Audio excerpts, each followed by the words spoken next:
I sat across from Meredith Vaughn, CEO of Silvercrest Communications, in a room steeped in the cold, polished gleam of mahogany wood. My hands clutched my handbag tightly in my lap, as if it were the only thing anchoring me against the silent undercurrent raging beneath my calm facade. To me, this is an act of betrayal, Meredith said, her voice as cold as the thin ice on a winter lake. Through emotionless eyes, she looked at me like an old, worn-out object, no longer of value. I said nothing. No defense. No plea. The years I had given Silvercrest, 6 years of dedication, endurance, and waiting for recognition, had taught me that sometimes silence is the only answer left. Don't deny it, Meredith continued, her meticulously manicured nails tapping lightly on a printed email laid out on the desk. We have confirmed you interviewed with Summit Edge Solutions last Thursday. You requested half a day off for a dental appointment, if I'm not mistaken. I gave a small nod. I am Sierra Morgan, I reminded myself silently. 29 years old. 6 years building the very first bricks of my career here at Silvercrest in Aurora Springs. I had doubled the client base, secured multi-million-dollar contracts, and earned the trust of the company's largest accounts. But all of that now existed as nothing more than cold, motionless numbers in a personnel file. Security will escort you to your desk to collect your belongings, Meredith continued, pushing my company ID badge across the table with a sharp flick of her wrist. Your email and internal system access have already been disabled. I picked up the badge one last time, feeling the slick, cold plastic beneath my fingertips. A part of me wanted to cry, to protest, to demand justice. But the larger part, the part that had been overlooked too many times, simply stood up. I understand, I said, my voice steadier than I had expected. I extended my hand, meeting Meredith's gaze not with hatred, not with bitterness, but with the quiet farewell of two people now walking entirely different paths. I wish Silvercrest Communications success in the future, I said. For a moment, Meredith seemed to falter. Maybe she had expected tears, begging, or an emotional outburst. But I gave her something she had never valued: my complete self-respect. Out in the hallway, the security guard stood waiting. I nodded at him politely and quietly made my way back to my desk. A small cardboard box. A few potted plants. Some family photos.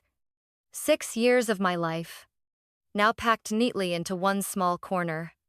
My coworkers watched in silence, their eyes hovering somewhere between sympathy and discomfort.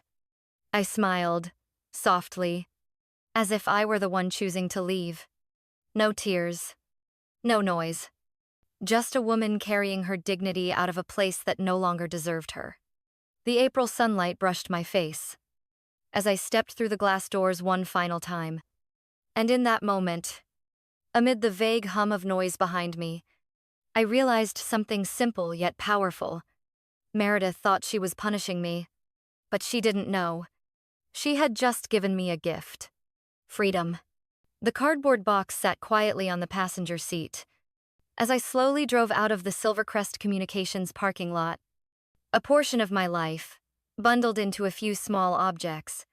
But what couldn't be packed, the sleepless nights, the silent hopes, the nameless efforts, still weighed heavily in my chest.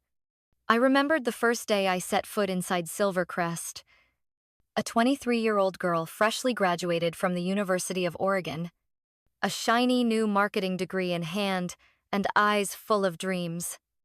My first job was humble, running coffee errands, taking meeting notes, arranging schedules for people who didn't even bother to remember my name. But I didn't complain. I was the first to arrive and the last to leave. I accepted the projects everyone else turned down. The difficult clients, the messy campaigns no one wanted to touch. I believed that if I just persisted, if I kept giving my best, the world would eventually see me. 2 years later, I was assigned to manage mid-tier accounts. No one called it a promotion, but to me, it was a sign. I wasn't just surviving, I was climbing. By my 4th year, I was handed an opportunity no one else dared take. To take over the Summit Edge Solutions account, the company's largest client, responsible for nearly 30% of Silvercrest's annual revenue. The previous account manager had given up after a series of critical mistakes. But I was different. I didn't just maintain the account, I helped it thrive. I still remembered my first meeting with Nathan Cross, CEO of Summit Edge. A sharp, commanding man who always knew what he wanted before he even spoke. After I resolved a major crisis for them, he had looked at me, smiled faintly, and said, "You're the first person who understood what we needed, even before we asked." From that day forward, the bond between Silvercrest and Summit Edge grew stronger, not because of the company, but because of my quiet, unseen work. 3 times. 3 times I walked into Meredith's office, armed with thick files, growth charts, performance metrics, salary comparisons. 3 times I walked out with empty promises. "It's a tough year. We need to prioritize infrastructure investments. Just hang in there a little longer. Next year will be different." Meanwhile, Meredith pulled up each morning in a brand new, gleaming SUV, and Silvercrest leased an entire new floor for expansion. I believed. I endured. I kept telling myself that loyalty would be rewarded, that if I poured my heart into my work, someone would notice. That recognition, if not today, would come tomorrow. But some things, the longer you wait, the deeper you sink into the abyss of false hope. One night, after the 3rd rejection, I sat alone in my tiny apartment. Outside, Aurora Springs was shrouded in a cold mist.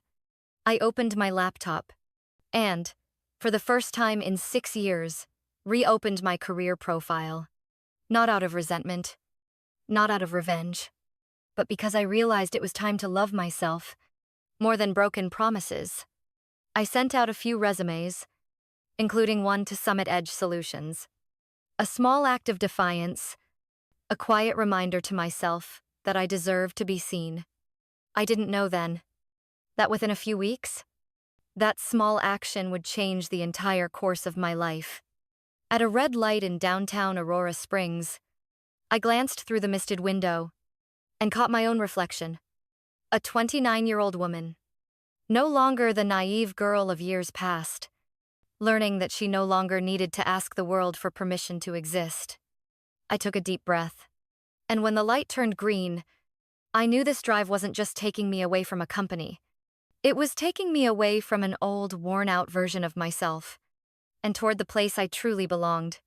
My small apartment in South Aurora Springs welcomed me with complete silence.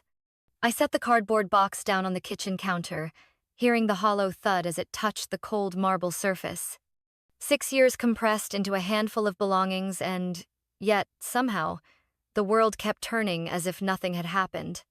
I leaned against the counter, trying to steady my breathing. No more ringing phones. No more hurried footsteps echoing down office hallways. No more back-to-back meetings that left me drained. There was only me, on a quiet Tuesday afternoon, and one unvarnished truth. I was unemployed. The first wave of emotion crashed over me, not anger, not fear, but an overwhelming sense of emptiness.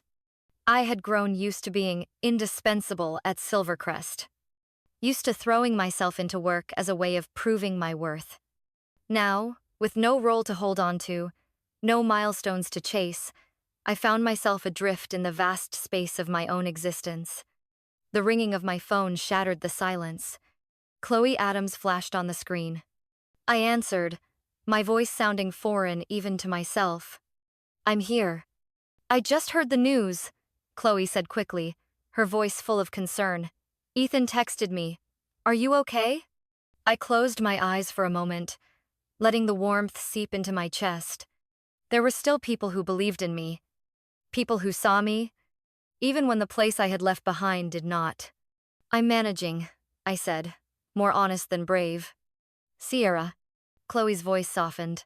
"Everyone knows you were the only reason Summit Edge stayed with Silvercrest for so long. Meredith was just afraid you'd shine too brightly somewhere else. I let out a small laugh, bitter but strangely freeing. Maybe Chloe didn't know it, but her words hit squarely at the truth I'd been too scared to admit. I wasn't let go because I failed. I was let go because my potential made others afraid. Maybe, I murmured, my eyes drifting toward the window, where the sunset was casting the familiar streets in a soft, burning red. But listen, Chloe continued. Maybe this isn't the end. Maybe this is the beginning you actually needed.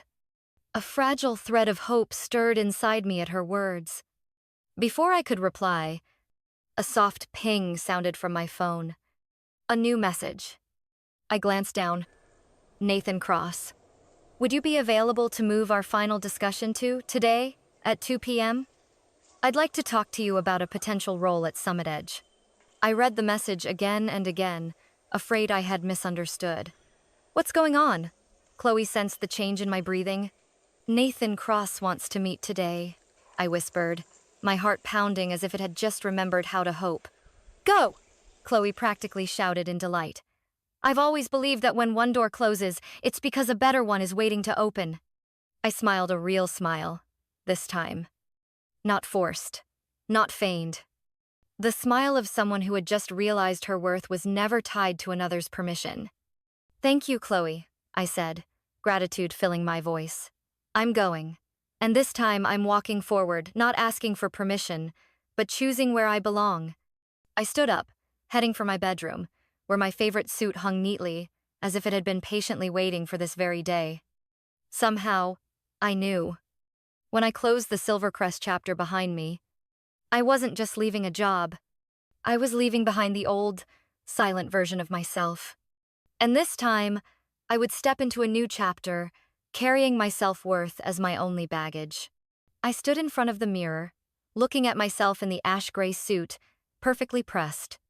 Not to impress anyone, not to prove anything to anyone, but to remind myself that I was walking into this meeting as myself, a person fully worthy, even without anyone's validation. The mirror reflected a 29-year-old woman, eyes slightly shadowed by sleepless nights of worry, but also lit by a resilient flame that refused to die. No longer the naive young girl who believed hard work alone would guarantee recognition. Now, a calm and steady Sierra Morgan, fully aware that self-worth is not something to be bestowed by others. I sprayed a light touch of my favorite perfume, a woody scent with a hint of bergamot, the fragrance I always chose for moments when I needed to remember my own strength. The sky over Aurora Springs was crystal clear that day, with clouds lazily drifting by as if making way for a new beginning. I drove down the main street, the glass towers reflecting the vibrant spring sunlight like mirrors of possibility. Summit Edge Solutions appeared before me like a symbol of the future. The top 3 floors of the largest glass building in the city, gleaming brightly against the pristine blue sky. So different from the cramped, outdated hallways of Silvercrest here, everything was open, filled with light, unafraid to be seen clearly. I stepped into the elevator and pressed the button for the 30th floor. My heart raced a little faster, not out of fear, but because I knew that in just a few moments, I would officially cross the threshold between what was and what could be. When the elevator doors slid open, Nathan Cross was already waiting. He smiled, not a polite, formal smile, but a genuine one, the smile of someone who saw opportunity, not burden, standing before him. Thank you for coming early, Sierra, he said, shaking my hand firmly. I'm honored to be here, I replied, my voice calm, steady.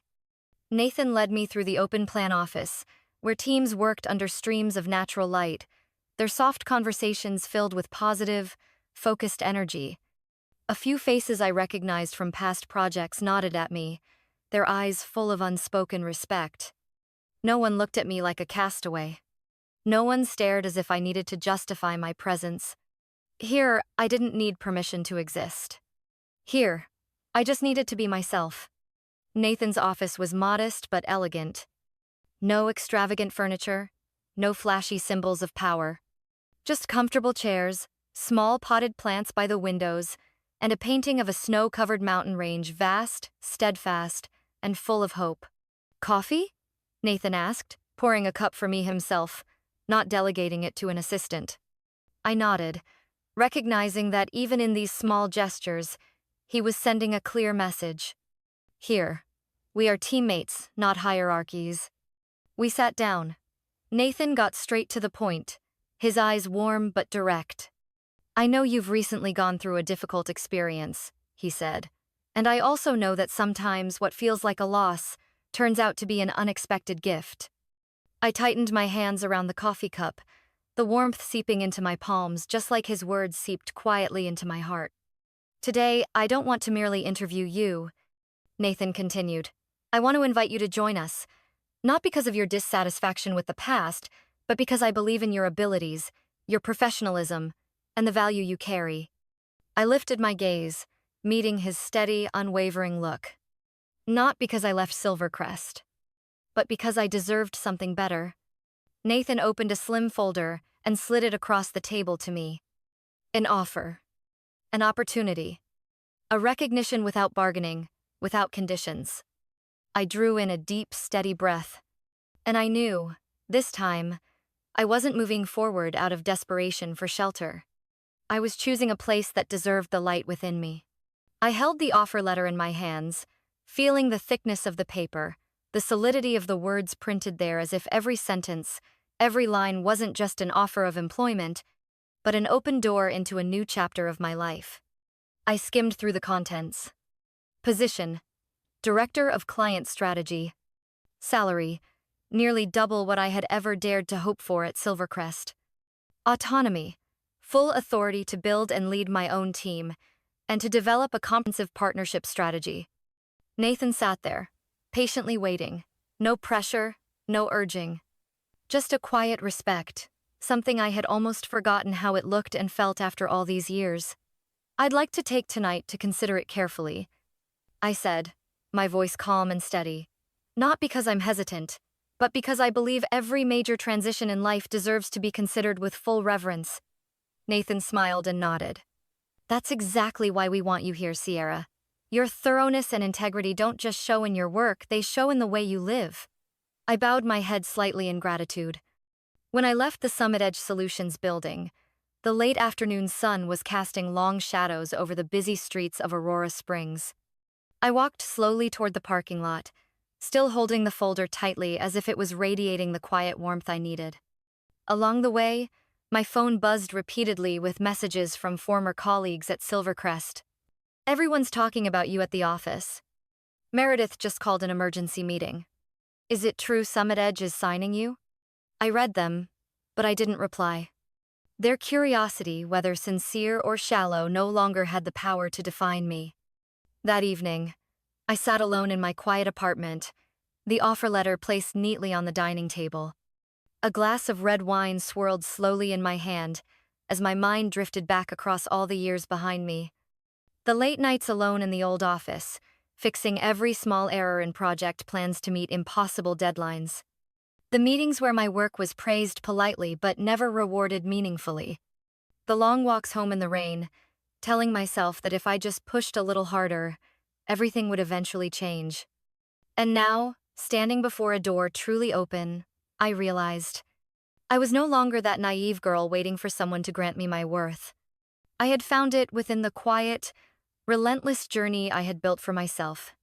The next morning, when dawn still clung like a soft mist over the rooftops, I sat at the table, picked up the pen, and signed the contract. My hand was steady, my heart unshakable. As the ink dried on the paper, I knew. I wasn't just accepting a new job. I was officially stepping into a life where I would be the one writing the next chapters, no longer handing the pen to anyone else. Stepping onto the balcony, I inhaled deeply the crisp morning air. On the horizon, Aurora Springs gleamed under the first light of day, a silent welcome to someone who had finally found herself again. I hadn't left because I failed. I left because I had the courage to believe I deserved more. And this time, I wasn't just moving forward. I was soaring. Monday arrived faster than I expected. I woke up early, not out of anxiety, but because something inside me was humming quietly a new rhythm, steady and gentle. like the muffled drumbeat announcing the beginning of a great journey. I chose a simple outfit, a crisp white shirt, light gray trousers, and my favorite black shoes. No excessive jewelry, no loud lipstick. I wanted to step into Summit Edge Solutions as the truest version of myself, a woman who had walked through hurt yet retained her grace, dignity, and a gentleness no hardship could erode. The glass building shimmered in the morning light, like a silent welcome. I crossed the wide lobby, each step sounding like a private, triumphant anthem in my heart. At the reception desk, a bright-faced employee greeted me with a radiant smile. "Welcome, Sierra Morgan. Everything has been prepared for you." Those simple words, "We welcome you," echoed inside me more profoundly than I had expected. Nathan Cross personally came to greet me. "Let me introduce you to your new team," he said, his eyes filled with the kind of trust I had once desperately longed to see elsewhere. My office was tucked into a corner of the 30th floor, where two walls of glass opened onto a breathtaking view of Aurora Springs waking up under the early sun.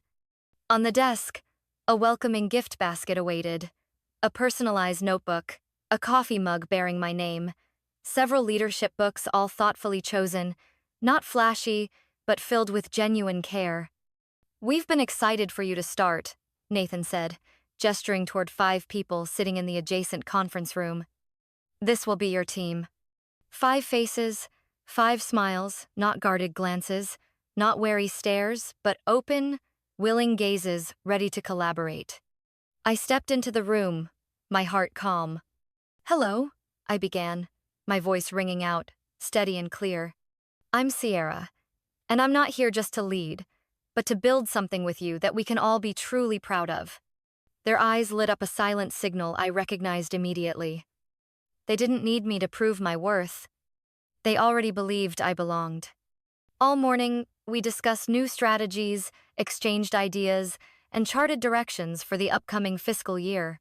There were no jealous undercurrents, no silent power plays, no invisible barriers. Every proposal I made was met with genuine focus. Every experience I shared was received with authentic respect. For the first time in a long while, I didn't feel like I was fighting to be heard. I was building together, not battling alone. Later in the day, Nathan invited me to sit in on an executive meeting. A small, warm room where seasoned professionals sat in a circle not lined up in rigid rows of power. No towering chairs. No downward glances. Only handshakes, nods, thoughtful questions, and sincere smiles. When I presented my initial ideas on a new partner management strategy, no one interrupted. No one frowned. They simply listened, truly listened. And when I finished, the marketing director smiled and said, "We're lucky to have you here, Sierra, not just for your knowledge, but for the fresh energy you bring into everything." That night, when I returned to my small apartment, I kicked off my shoes, sat on the floor, leaned against the wall, and let myself relax completely. I closed my eyes and let myself sink into an unfamiliar yet precious feeling. Not exhaustion, not anxiety, not bracing for impact, but a deep peace, like cool water flowing through soil that had been parched for far too long. I had entered a different world. Not because this place was perfect, but because, for the first time, I had walked into it with a heart that had learned never to settle for less than what it deserves. Just 3 days into my new job, I was invited to attend an important internal meeting. The subject line of the email invitation was simple: reevaluating the partnership with Silvercrest Communications. I sat in the conference room on the 30th floor alongside Nathan Cross and other senior executives. Beyond the glass walls, Aurora Springs basked in sunlight, the city blocks below flowing slowly like a river of light. I knew this moment could change a lot, not just for Summit Edge, but also for whatever thread remained between me and Silvercrest. Nathan began. "Silvercrest has been a long-standing partner," he said, his gaze sweeping the room. "But over the past year, we've had increasing reasons to reassess that relationship." A performance report lit up on the screen. Delayed responses, declining campaign quality, a reliance on individuals rather than systems. Every number, Every chart told the story I had sensed long ago. Silvercrest had never truly built a sustainable foundation. They had relied on a few individuals, and when those individuals left, the cracks instantly showed. Sierra, Nathan turned to me, with your direct experience, what's your assessment of continuing with Silvercrest? The room fell silent, awaiting my answer. I placed both hands flat on the table, palms open, a natural gesture to keep myself grounded. I believe, I began, my voice steady, that we should evaluate Silvercrest like any other partner, based purely on performance, not on history or misplaced loyalty. In business, loyalty only endures when it's built on mutual respect. And right now, there are clear signs that Silvercrest's commitment has significantly diminished. I didn't mention that I had once worked there. No blame, no bitterness, no revenge. I simply laid down the truth, cold, honest, and fair. Nathan nodded slowly. The other executives exchanged brief, knowing glances, silent agreement. Then, Nathan concluded, we'll require all current partners, including Silvercrest, to submit improvement proposals. If they fail to meet expectations, we will transition to new providers. A decision made not from emotion but from a commitment to the company's values and future. 3 days later, the emails were sent out. 1 week later, the decision was finalized. Summit Edge Solutions terminated its contract with Silvercrest Communications, a contract that had accounted for nearly 30% of Silvercrest's annual revenue, now awarded to a new agency. I didn't celebrate. I didn't feel triumphant.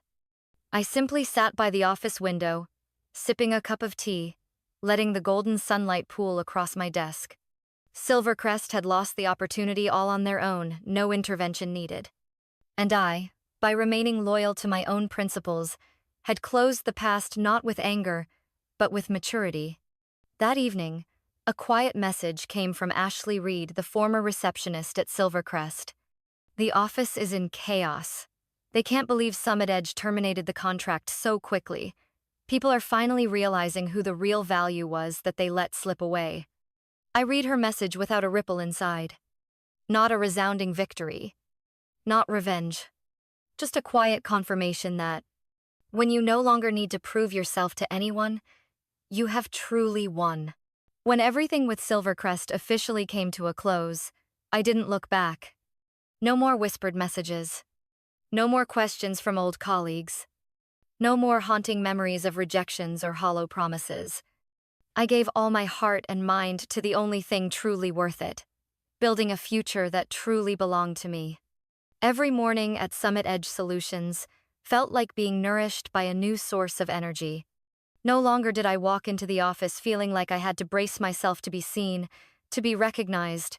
Here, my colleagues welcomed me with eyes full of trust, not suspicion. Meetings overflowed with genuine exchange, not silent battles for dominance. I began to slowly build my own team. There we were, 6 people from different backgrounds sitting together in a meeting room, whiteboards filled with strategy diagrams and big questions. I didn't lecture. I didn't impose. I listened to every idea, encouraged even the smallest suggestions. There are no stupid ideas. I smiled at them during one of our first group sessions. We're not here to find perfection overnight. We're planting seeds and we'll nurture them patiently. Young eyes lit up, like fertile soil that had long waited for a hand that truly believed in it. In those early days, we stumbled more than once. Some meetings ran far over time. Some proposals needed endless revisions. Some nights I stayed late alone, combing through reports, adjusting detailed plans. But this time, I didn't feel drained. Because every step, every effort, was a seed I was planting on soil I had chosen, not out of fear, not out of obligation, but from a deep belief that we were building something meaningful. One late afternoon, as the sunset cast a golden glow across the western glass wall, Nathan Cross stopped by my office. He leaned casually against the doorframe, his eyes thoughtful and warm. "Watching your team work together," he said. "I know we made the right decision. Not just because of the numbers, but because of the way you make people believe they can be better every day." I simply smiled. No need for grand justifications. No need for applause. Inside me, there was a solid, quiet peace, the kind that only comes when you know you're walking the right path, for the right reasons. That night, back at home, I opened my laptop and scrolled through old photos, images of myself during those early days at Silvercrest, eyes wide, full of naive hope. I didn't delete them. I saved them as necessary pieces of the journey toward who I had become. No more anger. No more bitterness. Only a quiet gratitude. Because, without the coldest winters, I would never have learned to cherish the warmth of spring days like these. I closed the laptop, gazing out at the night sky over Aurora Springs city lights twinkling like a river of stars. And in that moment, I whispered silently to myself, I'm still on the journey. And this time, nothing, no one will ever make me forget my own worth again.